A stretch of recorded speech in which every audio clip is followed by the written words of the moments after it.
Assalamualaikum warahmatullahi wabarakatuh. Di sini kami akan mempresentasikan terkait makalah kami yang berjudul Penentuan Tempat Tinggal Mahasiswa Paling Hemat Berdasarkan Kriteria Pengeluaran Bulanan dengan Metode Analytical Hierarchy Process atau AHP untuk memenuhi tugas akhir mata kuliah Aljabar Linear Algebra. Kami dari kelompok 6 dengan saya sendiri, Amnia Sawa dengan NIM 240311602223. Saya Agnia Fahmatul Alia dengan NIM 2403 1160 6858. Saya Angelia Deva Lindrawati NIM 240311607025. Baik, selanjutnya pendahuluan akan disampaikan oleh Angel. Yang pertama ada pendahuluan latar belakang. Mahasiswa perantauan dituntut untuk mandiri dalam mengatur keuangan termasuk memilih tempat tinggal yang efisien secara biaya. Pemilihan tempat tinggal berpengaruh besar terhadap pengeluaran bulanan seperti biaya, sewa, makan, dan transportasi. Lokasi yang strategis bisa mengurangi biaya transportasi, namun berpotensi meningkat biaya konsumsi. Oleh karena itu, penting bagi mahasiswa untuk mempertimbangkan berbagai aspek dalam memilih tempat tinggal agar sesuai dengan kondisi finansial dan mendukung kelancaran studi. Penelitian ini menggunakan metode analitik hierarki proses atau AHP untuk membantu menentukan tempat tinggal paling hemat berdasarkan kriteria yang relevan. Yang selanjutnya ada rumusan masalah. Yang pertama, apa saja kriteria utama yang mempengaruhi pemilihan tempat tinggal paling hemat bagi mahasiswa. Dan yang kedua, bagaimana tempat analitik hierarki proses atau AHP dapat digunakan untuk menentukan bobot prioritas dari masing-masing kriteria. Yang ketiga, seberapa konsisten hasil pembobotan kriteria yang diperoleh dari metode AHP dalam pengambilan keputusan pemilihan tempat tinggal mahasiswa. Selanjutnya ada tujuan. Yang pertama, untuk mengidentifikasi dan menganalisis kriteria-kriteria penting yang mempengaruhi efisiensi biaya dalam pemilihan tempat tinggal mahasiswa. Dan yang kedua, dalam menerapkan metode AHP dalam mengikuti bobot prioritas dari setiap kriteria, seperti biaya sewa, biaya makan, biaya transportasi, dan biaya kebutuhan pribadi, sehingga dapat diketahui kriteria mana yang paling menentukan dalam pengambilan keputusan. Dan yang ketiga, untuk menguji konsistensi hasil perhitungan AHP guna memastikan bahwa keputusan yang diambil berdasarkan bobot tersebut valid dan dapat dipertanggungjawabkan secara logis dan matematis. Selanjutnya, ada kajian teori mengenai tempat tinggal mahasiswa. Tempat tinggal mahasiswa ini memiliki peran penting bagi mahasiswa, tidak hanya sebagai kebutuhan pokok, tapi juga berdampak pada kondisi ekonomi, kehidupan sosial, dan prestasi akademik. Secara umum, mahasiswa dapat memilih tempat tinggal bersama keluarga, di asrama, atau di kos. Tinggal di kos biasanya membuat pengeluaran mahasiswa lebih besar karena harus membayar sewa yang turut mempengaruhi biaya makan, transportasi, dan kebutuhan sehari-hari. Di sini ada rincian mengenai kriteria tempat tinggal. Yang pertama di rumah. Kalau misalkan di rumah itu biaya makan pada umumnya sudah disiapkan oleh orang tua sehingga pengeluaran untuk makan tidak terlalu banyak. Untuk biaya transportasi akan cenderung tinggi apabila jarak rumah dari kampus itu jauh, tapi ini juga bergantung pada transportasi yang digunakan. Selanjutnya ada biaya sewa. Tidak ada biaya sewa karena tinggal di rumah sendiri. Untuk kebutuhan pribadi, pengeluarannya lebih terkontrol karena banyak yang sudah ada di rumah. Untuk di asrama, biaya makannya itu bisa dikelola secara mandiri atau bersama dengan teman. Umumnya lebih hemat. Dari biaya transportasi sendiri relatif rendah karena lokasi asrama dekat dengan lingkungan kampus. Untuk biaya sewa umumnya menggunakan sistem pembayaran per tahun yang relatif lebih terjangkau. Untuk kebutuhan biaya pribadi relatif stabil tergantung fasilitas apa saja yang disediakan di asrama. Untuk di kos sendiri, biaya pengeluaran untuk makan tergantung pada pengelolaan keuangannya, perlu membeli bahan untuk dimasak sendiri, atau juga bisa membeli makanan dari luar. Untuk biaya transportasi, itu bervariasi tergantung dari jarak tempuh ke kampus dan juga tergantung dari lokasi tempat tinggal. Untuk biaya sewa ini menjadi pengeluaran utama karena apabila memilih kos yang berada di daerah sekitar kampus yang ramai atau jika memilih kos dengan biaya sewa yang cukup tinggi. Untuk biaya kebutuhan pribadi juga cenderung lebih besar karena semua kebutuhan ditanggung secara mandiri. Next. Selanjutnya pembahasan mengenai nilai eigen dan vektor eigen. Dalam kajian aljabar linear, eigen dan vektor eigen merupakan suatu konsep yang merujuk pada analisis transformasi linear. Berdasarkan definisi, jika terdapat sebuah matriks A berukuran n kali n, maka suatu vektor tak 0 x anggota R pangkat n disebut sebagai vektor eigen dari A apabila memenuhi hubungan AX sama dengan lambda X. Dengan lambda merupakan suatu skalar yang disebut dengan nilai eigen dari matriks A. Dan X merupakan vektor eigen yang berkaitan dengan nilai tersebut. Syarat X tidak sama dengan 0 diperlukan untuk menghindari solusi trivial, di mana persamaan AX sama dengan lambda X akan selalu benar untuk semua lambda jika X sama dengan 0.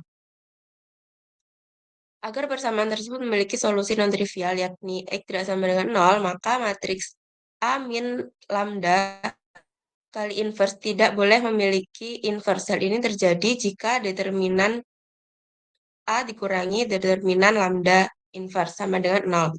Akar-akar dari persamaan tersebut merupakan nilai eigen dari matriks A.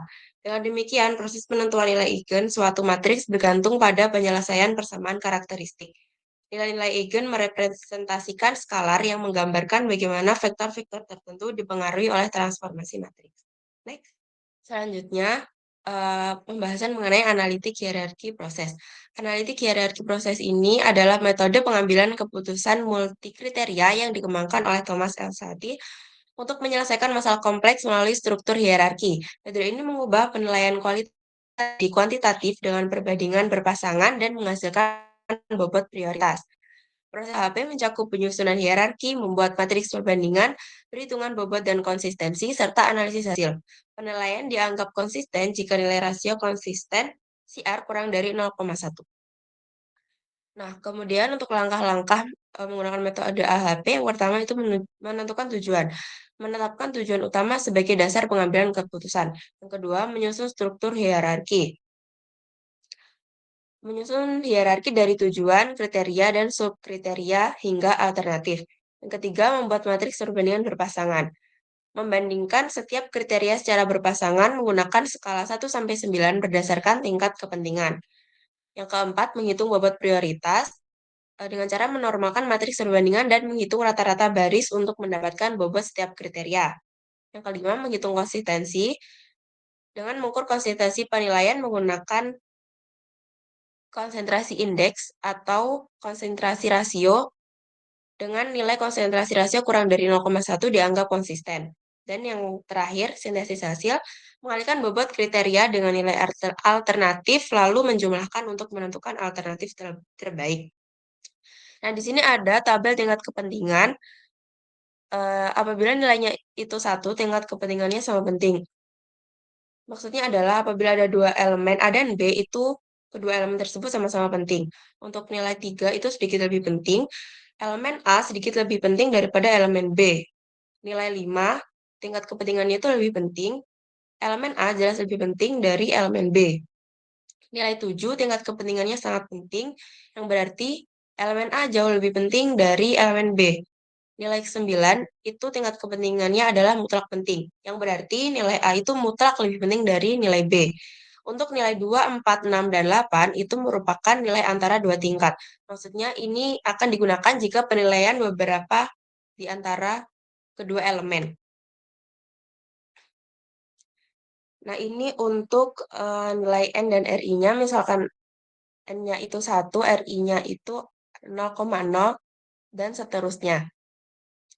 Nah, selanjutnya ini ada rumus indeks konsistensi dan rasio konsistensi.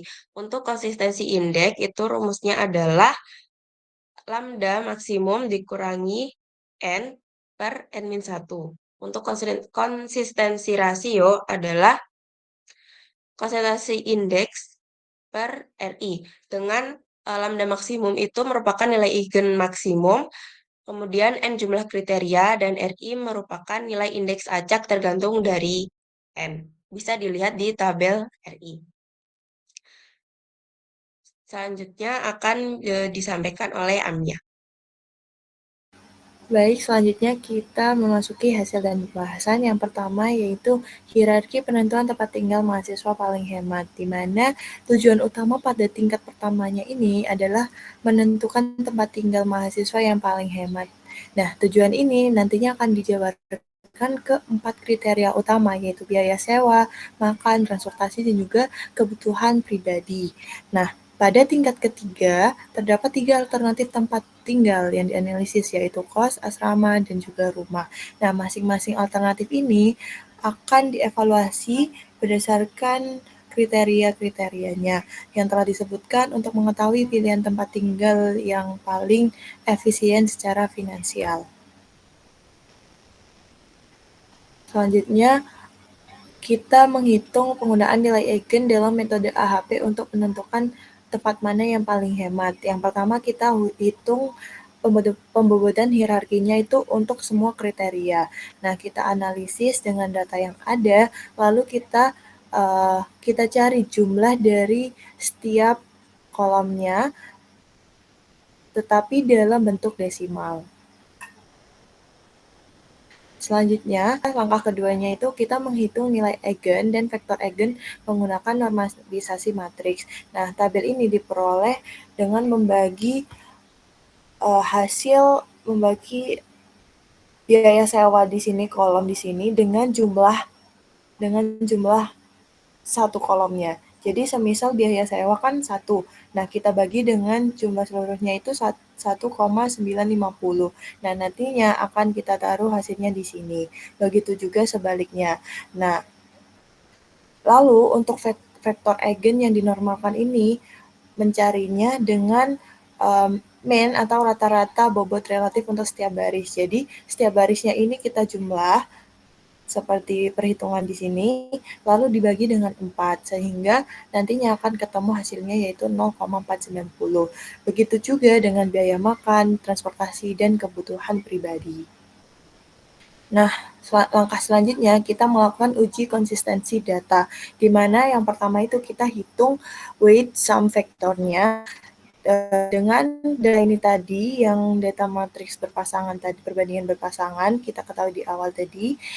Nah, dengan vektor eigen yang sudah kita cari di langkah kedua, nah, perhitungannya bagaimana? Yaitu diperoleh dari hasil perkalian matriks perbandingan berpasangan untuk semua kriteria dengan vektor eigen yang dinormalkan. Jadi, matriks ini akan dikalikan dengan matriks ini, berarti kan jadinya 1 dikali 0,490. Seperti ini ya, untuk baris yang pertama, 1 kali 0,490 ditambah 2 dikali 0,305 ditambah 4 dikali 0,126 ditambah 5 dikali 0,079. Nah, nantinya hasilnya itu ya weight sum vector dari baris pertama itu tadi.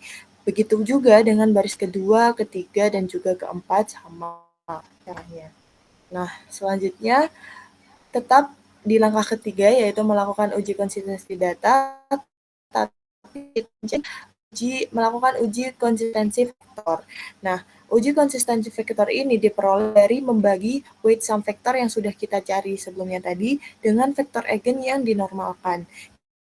Jadi weight sumnya dibagi dengan vektor eigen yang dinormalkan. Jadi misal yang baris pertama berarti 1,999 dibagi dengan 0,490. Nah, hasilnya 4,083. Begitu juga dengan baris-baris selanjutnya. Lalu, langkah selanjutnya kita menghitung nilai eigen maksimumnya dengan cara seperti yang sudah dijelaskan di landasan teorinya, bahwa lambda max tinggal jumlahan seluruhnya ini konsistensi vektor jumlah 072 ditambah 4,018 tambah 4,020 baru dibagi dengan 4. Nah, hasilnya yaitu nilai eigen maksimumnya atau lambda maxnya yaitu 4,049. Selanjutnya kita menghitung indeks konsistensi atau CI dengan rumus ini, lalu tinggal kita masukkan 4,049 dengan N-nya tadi kan 4 ya. Nah, ya udah, jadi dimasukin 4, lalu 4 min 1 sama dengan 3. Nah, jadinya CI-nya ketemu. Nah, baru langkah terakhir yaitu kita menghitung rasio konsistensinya atau CR-nya dengan N-nya 4. Dah, RI-nya ini dari mana? Dari tabel RI-nya sendiri yang sudah ada di kajian teori tadi. Jadi ketika N-nya 4, berarti RI-nya itu 0,90. Nah, jadinya tinggal kita bagi dengan rumus, berarti 0,016 dibagi 0,90 sama dengan 0,018. Nah, karena CR-nya itu kurang dari 0,1, maka ini datanya konsisten. Selanjutnya, kita hitung, tadi kan untuk semua kriteria ya. Nah, kita selanjutnya hitung perhitungan faktor evaluasi untuk kriteria-kriterianya. Yang pertama, biaya sewa. Nanti selanjutnya ada biaya makan, transportasi, dan juga kebutuhan pribadi. Kita hitung satu-satu. Yang pertama, biaya sewa. Nah, ini datanya kita dapatkan. Jadi 3 alternatif ini dibandingkan antara rumah dengan asrama dan kos, lalu asrama dengan rumah dan kos, lalu kos dengan rumah dan asrama. Nah, perbandingan ini tuh disusun berdasarkan tingkat pengeluaran sewanya, karena kan kita bicara tentang biaya sewa ya. Nah, yang dikeluarkan masing-masing jenis tempat tinggal itu. Nah, ini juga berdasarkan data bahwa rumah kan tidak perlu biaya sewa ya yang tadi disampaikan. Dan kalau asrama memiliki biaya sewa yang lebih ringan daripada kos. Jadi kita bisa menyimpulkan dari data yang ada gitu. Selanjutnya kita hitung sama seperti sebelumnya, caranya juga sama. Yang kedua kita hitung nilai eigen dan vektor eigennya dengan normalisasi matriks yang tadi ya.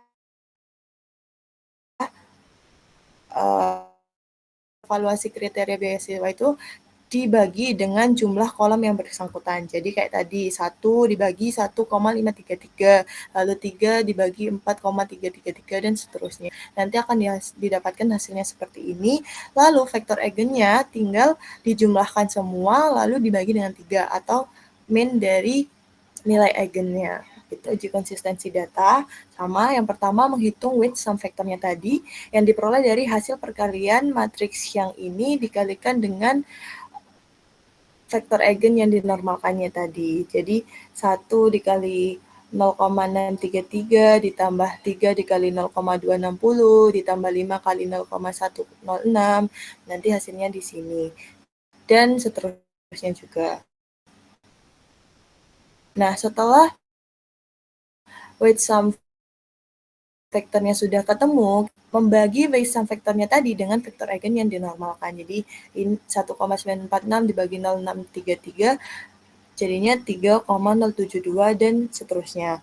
Nah, selanjutnya kita hitung nilai eigen maksimumnya dengan rumus lambda max-nya dijumlahkan semua dari konsistensi vektornya tadi dibagi dengan 3 sehingga lambda max-nya ketemu 3,039. Selanjutnya kita hitung indeks konsistensinya dengan rumus lalu ketemu CI-nya berarti 0,019.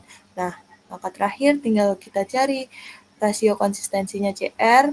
Nah, N-nya kan 3 ya. Berarti di tabel tadi, tabel RI, ketika N3 itu RI-nya berarti 0,58. Jadi tinggal dimasukkan 0,019 dibagi dengan 0,58 sama dengan 0,033. Maka data tersebut konsisten. Nah, untuk perhitungan biaya makan itu sama seperti yang sebelumnya. Yang pertama, kita melakukan analisis data dan menyajikan data yang diperoleh ke dalam matriks perbandingan berpasangan. Caranya juga sama. Kita pertama itu mau dicari apa dulu, kemudian dari kolom ini itu dibagi dengan jumlah semua kolom. Nanti hasilnya adalah 1,533 dan seterusnya. Nah, perbandingan ini itu disusun berdasarkan data yang mencerminkan tingkat efisiensi pengeluaran biaya makan yang lebih rendah di rumah.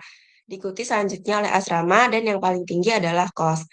Hal ini dikarenakan karena mahasiswa yang tinggal di rumah umumnya memperoleh dukungan konsumsi harian dari keluarga. Sedangkan mahasiswa di asrama terkadang mendapatkan subsidi makan atau akses ke kantin murah. Sementara mahasiswa yang tinggal di kos harus menanggung penuh biaya makan sendiri. Yang kedua, menghitung nilai eigen dan vektor eigen menggunakan normalisasi matriks.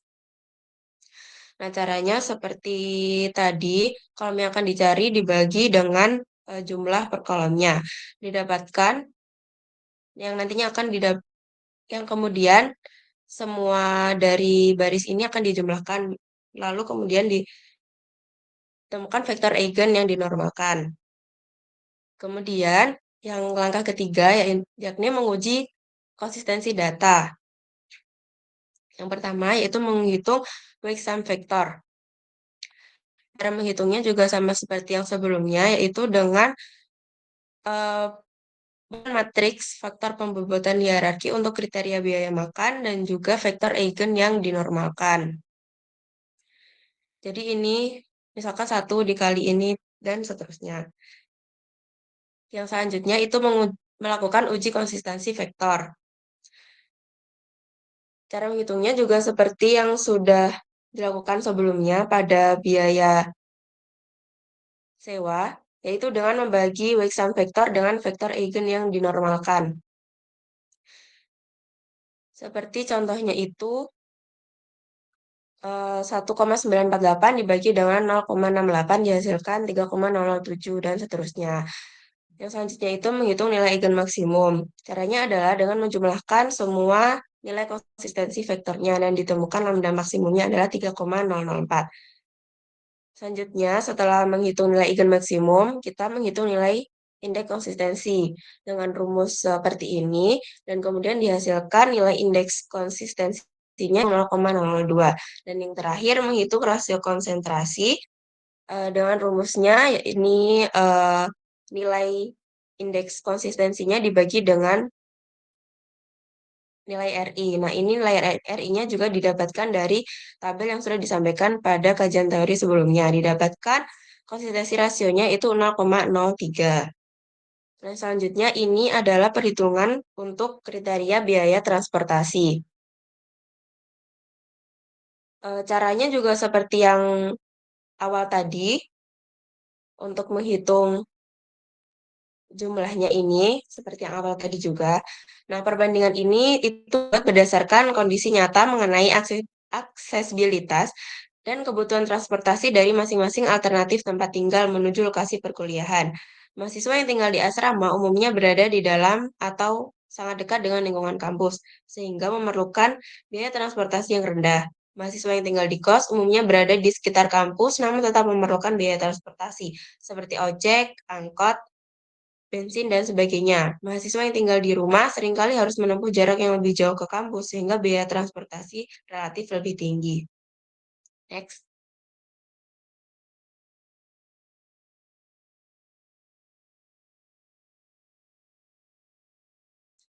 Nah, untuk menghitungnya, yang pertama, seperti tadi juga, kita harus menentukan nilai eigen dan vektor eigen menggunakan normalisasi matriks.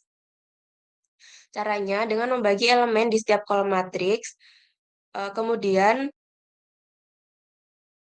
menjumlahkan kolom yang bersangkutan, sehingga diperoleh bobot relatif yang dinormalkan, sehingga vektor eigen yang dinormalkan diperoleh dari rata-rata bobot relatif untuk setiap baris. Selanjutnya, dengan menguji uji konsistensi data, dengan melakukan yang pertama itu weak sum vector. Diperoleh dari hasil perkalian matriks faktor pembobotan hierarki untuk biaya kriteria transportasi dengan vektor eigen yang dinormalkan. Caranya juga seperti yang di awal tadi. Selanjutnya, melakukan uji konsistensi vektor. Nah, uji konsistensi vektor ini diperoleh dari membagi weak sum vektor dengan vektor eigen yang dinormalkan. Seperti 0,481 dibagi dengan 0,159 dihasilkan konsistensi vektornya yakni 3,023. Dan seterusnya. Selanjutnya adalah menghitung nilai eigen maksimum dengan cara menjumlahkan semua nilai konsistensi vektornya dan dibagi dengan 3 dan diperoleh hasilnya adalah 3,054. Selanjutnya, yaitu menghitung nilai indeks konsistensi. Dengan rumus seperti ini didapatkan nilai indeks konsistensinya yaitu 0,54/2. Setelah didapatkan nilai indeks konsistensi, selanjutnya ini adalah menghitung rasio konsistensi. Dengan rumus yaitu nilai indeks konsistensinya dibagi RI. Nah, RI-nya ini juga didapatkan dari tabel sebelumnya. Kemudian didapatkan rasio konsistensinya adalah 0,046 dan dapat disimpulkan bahwa data ini adalah konsisten. Selanjutnya akan disampaikan oleh Amia. Baik, selanjutnya yang terakhir yaitu biaya kebutuhan pribadi dengan data analisis data dan menyajikan datanya yang sudah kita peroleh. Lalu selanjutnya kita menghitung nilai eigen dan vektor eigen menggunakan normalisasi matriks seperti cara-cara sebelumnya. Dan setelah selesai kita lakukan uji konsistensinya. Lalu kita hitung pertama menghitung weight sum vektornya dengan cara hasil perkalian matriks tadi dengan vektor eigen yang dinormalkan sehingga didapatkan hasilnya seperti ini. Nah, selanjutnya kita melakukan uji konsistensi vektor dengan cara membagi weight sum vektor dengan vektor eigen. 1,891 dibagi 0,623 sama dengan 3,034 dan seterusnya. Nah, selanjutnya kita hitung nilai eigen maksimum dengan rumus yang ada dan didapatkan 3,088. Lalu kita hitung indeks konsistensinya dengan rumus tadi dan didapatkan 0,009 dan yang terakhir kita hitung CR-nya dengan RI-nya 0,58 ya. Nah, didapatkan 0,016 kurang dari 0,1 kan. Jadi datanya konsisten. Nah, kalau sudah kita hitung semuanya, kita bisa nih mengambil keputusan penentuan tempat tinggal mana yang paling hemat. Nah, jadi ini namanya adalah sintetis prioritas, di mana untuk mengambil keputusan yang paling hemat tadi. Nah, elemen kolom matriks ini mewakili vektor eigen yang dinormalkan untuk setiap kriteria. Jadi kan kita tadi udah nyari ya vektor eigen per kriteria ini dimasukkan di sini. Selanjutnya, dalam mencari prioritas untuk masing-masing tempat ini dengan cara mengalihkan faktor evaluasinya dengan bobotnya. Jadi nanti dikalikan vektor yang tadi, matriks yang tadi dikalikan dengan bobotnya ini. Nah, sehingga dimasukkan di sini, lalu ditotal lah bobotnya itu tadi. Sehingga didapatkan hasilnya seperti ini. Nah, selanjutnya berdasarkan hasil analisis, maka dengan menggunakan metode AHP ini, bobot prioritas masing-masing itu didapatkan sekian. Seperti ini ya, yang tadi kita masukkan dalam diagram, jadinya rumah ada menunjukkan bahwa tempat tinggal yang paling hemat untuk mahasiswa itu adalah secara finansial itu rumah dengan bobotnya itu 0,577 diikuti asrama dengan bobot 0,291 dan kos sebagai yang termahal yaitu 0,132. Maka rumah menjadi alternatif tempat tinggal yang paling direkomendasikan untuk menghemat pengeluaran bulanan mahasiswa. Selanjutnya kesimpulan disampaikan oleh Angel. Dan yang terakhir ada kesimpulan. Penelitian ini menggunakan metode AHP untuk menentukan tempat tinggal mahasiswa paling hemat. 3 alternatif tempat tinggal yang dianalisis adalah rumah, asrama, dan kos. Berdasarkan beberapa kriteria seperti biaya, kenyamanan, fasilitas, dan aksesibilitas. Hasilnya menunjukkan bahwa rumah memiliki bobot tertinggi, yaitu 0,577, artinya paling hemat dan menjadi pilihan terbaik. Dan yang kedua ada asrama, bobotnya 0,291 dan kos bobotnya 0,132. Konsistensi perhitungan juga dinyatakan valid dengan nilai CR atau konsistensi ratio yang berada di bawah 0,1. Kesimpulannya, tinggal di rumah lebih disarankan karena lebih hemat biaya dan sesuai kebutuhan mahasiswa. Dan di sini ada referensi dari materi yang telah kita sampaikan. Baik, Makasih. sekian presentasi dari kelompok 6. Mohon maaf apabila salah kata. Saya akhiri. Wassalamualaikum warahmatullahi wabarakatuh. Waalaikumsalam.